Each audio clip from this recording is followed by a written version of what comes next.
Assalamualaikum warahmatullahi wabarakatuh.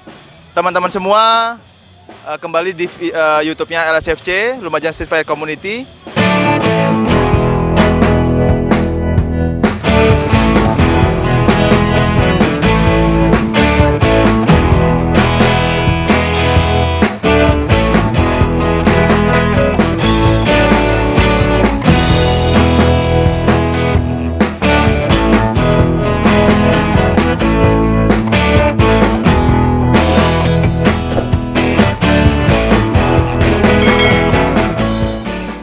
Hari ini kita akan wawancara dengan Ketua Umum PHSJT Baguyuban Honda Street Fighter Jawa Timur bersama Mas Cecep.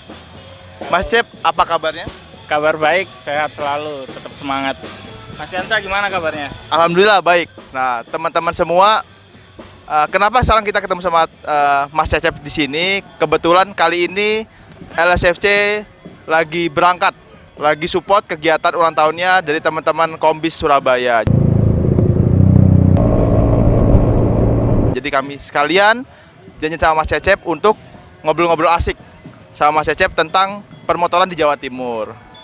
Oke, Mas Cecep, untuk pertanyaan pertama nih, awal pertama kali Mas Cecep itu jadi ketum PHSJT, apa yang terbayangkan sama Mas Cecep mau diapain nih PHSJT?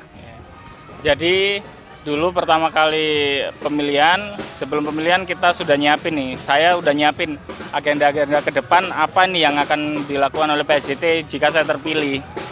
Kebetulan kan agenda yang dulu sebelum pandemi nih, waktu itu sebelum pandemi. Jadi banyak agenda yang udah aku rancang, udah aku rencanakan. Agendanya salah satunya aja nih ya, karena di Jawa Timur belum pernah ngadain jambore daerah. Belum pernah sama sekali ada jambore daerah CB 150 RZ di Jawa Timur. Jadi hal pertama yang mau aku kerjakan di Jawa Timur itu ngadain event itu. Karena apa? Di 5 tahun ke atas, 6 tahun ke atas di sebuah komunitas itu grafiknya tahun-tahun pertama sampai 5 tahunan nanjak. Setelah itu turun. Itu normal di semua komunitas, saya rasa normal. Nah, ketika turun, kita harus buat gebrakan. Gebrakan apa? Ya ini salah satu caranya, apa yang belum pernah ada di Jawa Timur, kita akan buat. Aku kepikiran jambore daerah. Harapanku nih ya, harapan kita setelah ada jambore daerah bakalan naik lagi nih komunitas-komunitas yang ada di Jawa Timur. Tapi ekspektasinya malah turun karena pandemi. Sulit. Jadi kita malah dulu teman-teman pengurus udah survei lokasi, udah persiapan pembentukan panitia kecil. Dulu kan lokasinya ada di Candi Penataran di Blitar. Itu kita udah survei semua. Ketika udah siap persiapan 20% untuk lain-lain, tinggal eksekusi, pandemi. Itu yang sulit. Oke. Kalau teman-teman boleh FYI ya, informasi waktu zaman-zaman pemilihannya Mas jadi ketua ya, Mas. Waktu itu di mana, Mas? Ininya, Mas. Apa namanya itu? Pemilihannya ya di daerah di Jombang. Nah, waktu Mas Cecep ini pemilihan di Jombang, kebetulan saya juga ikut itu. Aku ikut dan pas waktu kepilihan Mas diceburin ya di kolam ya sama teman-teman ya. Seberapa ini sih, Mas, seberapa dekatnya Mas Cecep dengan teman-teman khususnya PHSJT maupun juga komunitas di PHSJT sendiri? Gimana komunitas di PHSJT itu saling berkomunikasi, seberapa dekat antar komunitasnya di PHSJT itu gimana, Mas? Jadi kebetulan saya tergabung di PHSJT juga dari awal-awal PHSJT terbentuk, dari mulai deklarasi, bahkan sebelum deklarasi saya sudah gabung di di komunitas di HSSC sendiri. Jadi seberapa dekat, kita dekat banget sama teman-teman, terutama teman-teman yang udah lama di PHSJT. Kita dulu sering inten banget ketemu itu. Dulu waktu masih bagus-bagusnya, solid-solidnya teman-teman kan masih rame-ramenya itu kan. Rame banget dulu. Kalau mungkin sama dengar cerita-cerita terutama dari Mas Al ya. Mas Al juga orang-orang awal, orang-orang lama dia tuh. Di LSFC, di PHSJT orang lama, di PHSJT juga pernah jadi pengurus ya. Kita sering banget, saking seringnya ya inten banget ketemu. Jadi teman-teman rame, semangat, acara kemana-mana berangkat, apapun berangkat dulu tuh. Jadi deket sama teman-teman komunitas, kalau ada apa-apa kita samperin, ya sedekat itulah. Kayak nggak ada jarak gitu, saya cuman karena pandemi ini aja jadi jadi ada jarak. Emang harus ada jarak ya Mas ya? Iya betul. Ini Mas, kira-kira dengan adanya pandemi sekarang ini, pergerakan apa yang ingin Mas Cecep lakukan setelah ini untuk membangkitkan kembali kehidupan jiwa-jiwanya teman-teman komunitas nih? Apa Mas kira-kira? Jadi gini, pandemi ini kan banyak menuntut kita untuk jadi kreatif nih. Jadi kan kita nggak bisa tuh ketemu tatap muka, nggak bisa. Apa sih yang bisa kita lakukan kalau tatap muka aja nggak boleh, ketemu nggak boleh, ngadain event nggak boleh? Salah satu caranya itu pastinya offline, acara online maksudku. Online seperti apa ya, ada webinar, intinya tentang sosial media kita harus bangkit. Tentang kreativitas kita harus ini diolah lagi. Contohnya apa? Salah satu contoh paling dekat apa? Seperti ini. Mulai dari YouTube channelnya seperti LSFC. Teman-teman yang lain mungkin masih belum mulai ya. Mungkin kalau pribadi individu dari member-member ada kalau dari member komunitas. Tapi untuk dari komunitas sendiri yang saya tahu baru LSFC yang mulai bergerak di sosial media terutama YouTube. Kalau Instagram saya dari dulu mengikuti dari LSFC udah rame dari dulu kalau Instagram, dan itu pun juga teman-teman semua juga ya sama mulai rame. Tapi ketika pandemi kita harus lebih rame lagi, lebih intens lagi, lebih sering lagi untuk upload kegiatan seperti itu. Karena ya memang itu satu-satunya cara yang bisa kita lakukan. Tuntutannya seperti itu sekarang. Oke Mas Cecep. Tadi kita udah ngomongin PSJT, lalu sejarahnya gimana Mas Cecep itu dari awal deklarasi PSJT sampai sekarang jadi ketua umum. Nah, Mas Cecep, kira-kira kalau menurut Mas Cecep, apakah karakter sebuah masyarakat di daerah itu mempengaruhi karakter komunitasnya Mas Cecep? Kira-kira mempengaruhi nggak sebuah karakter manusia atau masyarakat di daerah itu dengan cara komunitas itu untuk berjalan? Itu berpengaruh nggak menurut Mas Cecep? Saya rasa tiap daerah punya keunikan masing-masing ya. Cara-cara teman-teman di daerah menyambut tamu juga beda-beda. Saya rasa ada keunikan tersendiri, pasti itu ada. Contoh di SSC, kalau di SSC memang teman-teman rame ya, kalau cara nyambutnya uraan, ya itu karakternya SSC seperti itu.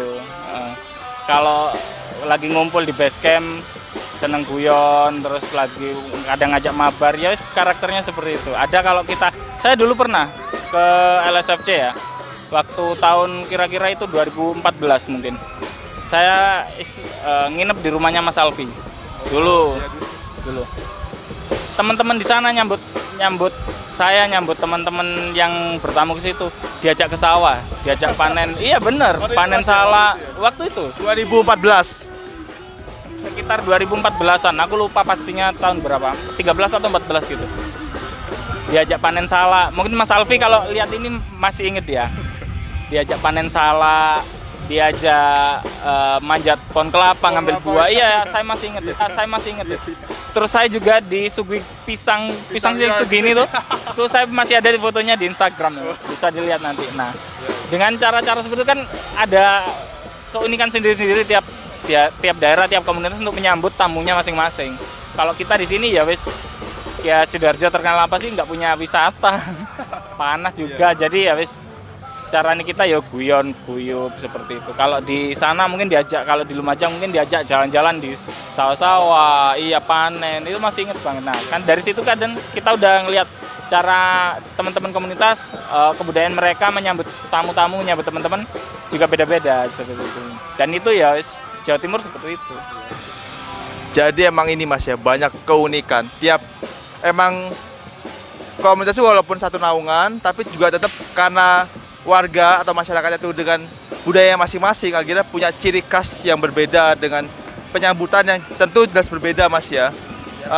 Akhirnya membuat tiap komunitas khususnya PSJT itu punya cara sendiri untuk untuk mempromosikan komunitasnya, untuk menyambut tamunya dengan baik. Nah itu menurut Mas Cecep, apakah hal itu akan 5 tahun ke depan, 10 tahun ke depan dengan cara seperti itu, komunitas dengan cara berbeda-beda, dengan budaya masing-masing itu apakah akan tetap hidup Mas, komunitas khususnya di PSJT sendiri Mas?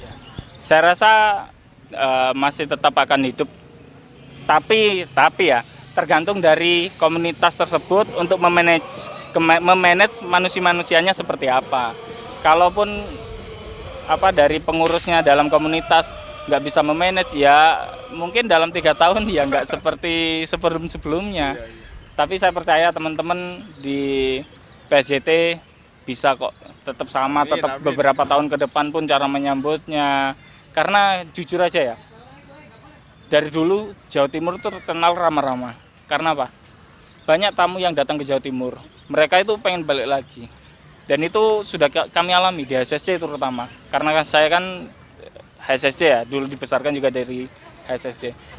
Kita banyak tamu dari luar kota pengen balik ke sini, ya karena apa? Ya karena kekonyolan teman-teman dalam menyambut seperti itu.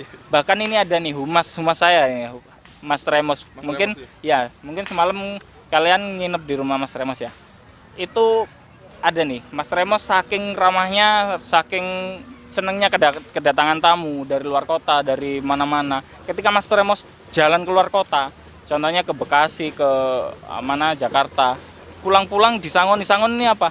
Di perintilan-perintilannya motor kayak arem, kayak ban dikasih, karena apa? Kebaikannya teman-teman sendiri dalam menyambut tamu. Jadi apa yang kita berikan nanti suatu saat pasti ada timbal baliknya seperti itu.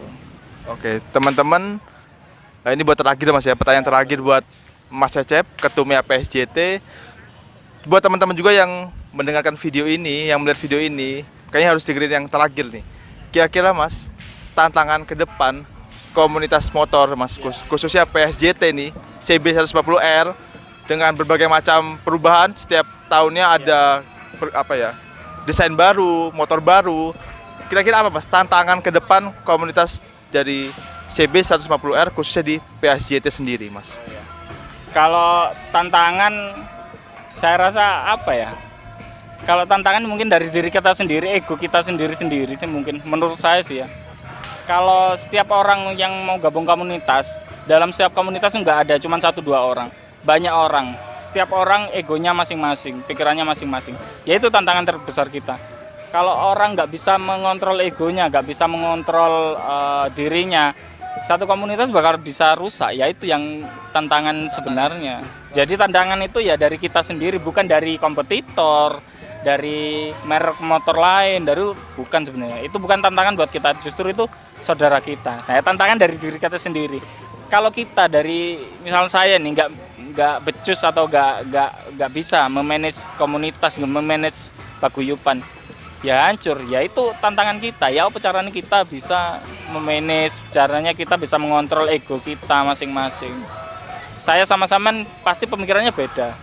Ketika beda itu bisa disatukan, itu bagus. Tapi beda itu nggak bisa disatukan, bentrok kita hancur, rusak komunitas kita. Seperti jadi pesan buat teman-teman kalau ikut komunitas, pastikan meskipun pikiran kalian beda, disatukan untuk apa? Untuk komunitas, untuk paguyuban, untuk keluarga kecil kita yang sudah membesarkan kita seperti ini, gitu. Itu sih pesan saya, teman-teman.